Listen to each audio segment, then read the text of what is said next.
Arestado sa Quezon City ang dalawang armadong suspect na nanghablot sa cellphone ng isang naglalakad na biktima. Nakatutok si Bea Pinlac.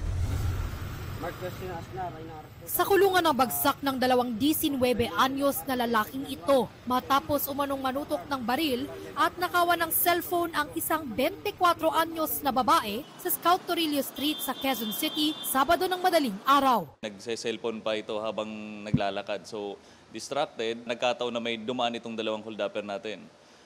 Tinutukan siya ng baril, binantaan at nakuha nila yung cellphone. Lula ng mga suspect ng motorsiklo na walang plaka. Pero matapos ang 2 oras, natuntun din sila at nahuli ng pulisya sa barangay South Triangle. Ayon sa pulisya, may dati na ring nabiktima sa ibang lungsod ang mga suspect. Naghahanap pa sila ng iba pang mabibiktima kasi pag nakahuli sila ng isang cellphone, parang kulang pa yun. Kumbaga nag-one time, big time sila. Aminado ang isa sa mga suspect na magkakontsaba sila sa krimen. Pero aniya, unang beses pa lang nila itong ginawa.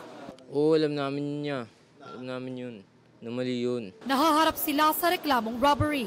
Dagdag na kaso pa ang illegal possession of firearms. Para sa GMA Integrated News, Bea Pinlac, nakatutok 24 oras.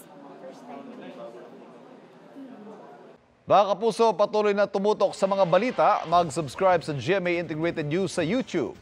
Sa mga kapuso abroad, samahan niyo kami sa GMA Pinoy TV at www.gmanews.tv.